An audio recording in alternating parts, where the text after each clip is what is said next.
Hello అండి. Welcome to vintage spices. ఈరోజు నేను వేసవికాలం కదండి ఇప్పుడు వచ్చేది. సో అందరికీ చాలా వేడి చేస్తుంది. ఒంటికి చలవ చేసే కమ్మనైన సొరకాయ హల్వా చేస్తున్నా అండి. చాలా అంటే చాలా బాగుంటుంది. మీరు కూడా ఒకసారి ట్రై చేసేయండి. ఈరోజైతే ఈ స్వీట్ని కలర్ఫుల్గా చేసి పెడితే వచ్చేవన్నీ కూడా సమ్మర్ హాలిడేస్ కదండి, పిల్లలు ఇష్టంగా తింటారండి. ఇలా కలర్ఫుల్గా మంచిగా చేస్తే హెల్త్కి కూడా చాలా మంచిదండి సొరకాయ అనేది. దీనికోసమైతే నేను పాన్లో 2 గరిటెల నెయ్యి వేసుకున్నా అండి. ఈ నెయ్యి అనేది కొంచెం హీట్ ఎక్కిన తర్వాత కొంచెం జీడిపప్పులు అలాగే కిస్మిస్ ఫ్రై చేసుకోవాలండి. జీడిపప్పులు వేసుకున్నాక ఈ జీడిపప్పు అనేది జస్ట్ కలర్ చేంజ్ అవుతున్నప్పుడు కిస్మిస్ వేసుకోవాలి. ఉంటే కావాలనుకుంటే బాదం కూడా వేసుకోవచ్చండి. చూడండి మంచిగా ఫ్రై చేసుకున్నాను కదా. ఈ ఫ్రై చేసుకున్నవి తీసి పక్కన పెట్టేసుకొని ఇదే పాన్లో 2 కప్పుల సొరకాయ తురుము అనేది వేసుకుంటున్నా అండి నేను. ఈ సొరకాయ తురుముని వాటర్ లేకుండా బాగా గట్టిగా పిండేసుకోవాలండి. అప్పుడే మనకి త్వరగా అయిపోతుంది. లేదంటే చాలా టైం పట్టేస్తుందండి వాటర్ అనేది ఉంటే.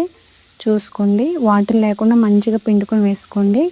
ఈ సొరకాయ తురుముని కలుపుతూ మీడియం ఫ్లేమ్లో పెట్టి ఫ్లేమ్ అనేది మంచిగా కుక్ చేసుకోండి, ఇందులో వాటర్ అనేది లేకుండా. దీనికైతే అరకప్పు షుగర్ పడుతుందండి. అలాగే కప్పు వరకు పాలు పడతాయండి. ఈ పాలు అనేవి మరిగించి చల్లార్చి పెట్టుకున్న పాలండి. చూడండి మంచిగా కుక్ అవుతుంది కదా. ఇంకో 2 నిమిషాలు మూత పెట్టి లో ఫ్లేమ్లో పెట్టి ఒక 2 నిమిషాలు ఉడికించుకుందామండి.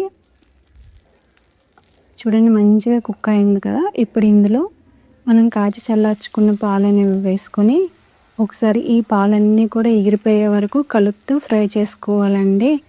హల్వా చేసామంటే కన్ఫామ్గా ఓపిక మీద చేసుకోవాలండి. ఎందుకంటే కలుపుతూనే ఉండాలి, వంట చేసేంతసేపు కలుపుతూనే ఉండాలండి.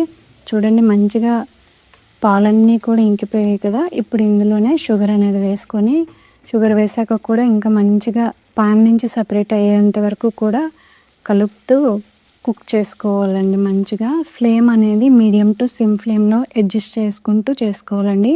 చూడండి మంచిగా కుక్ అయ్యి పాన్ నుంచి సెపరేట్ అవుతుంది కదా.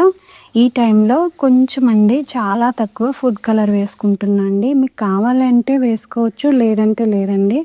కంప్లీట్గా ఆప్షనల్, అది మీ ఇష్టం. ఇందులోనే వేయించి పెట్టుకున్న జీడిపప్పు అలాగే కిస్మిస్ ఫ్లేవర్ కోసం కొంచెం ఇలాచీ పౌడర్ వేసుకోండి, చాలా బాగుంటుంది. ఇవన్నీ వేసుకున్నాక ఒకసారి కలుపుకొని లాస్ట్లో కొంచెం నెయ్యి వేసుకొని ఇంకోసారి కలిపి దింపేయడమే అండి. అంతే అండి, ఎంతో టేస్టీ అయిన సొరకాయ హల్వా రెడీ అయిపోయిందండి. చాలా బాగుంటుంది.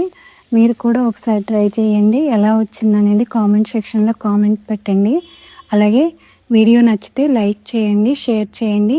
ఇలాంటి మరిన్ని సింపుల్ రెసిపీస్ కోసం మన ఛానల్ని సబ్స్క్రైబ్ చేయడం మర్చిపోకండి. Thank you.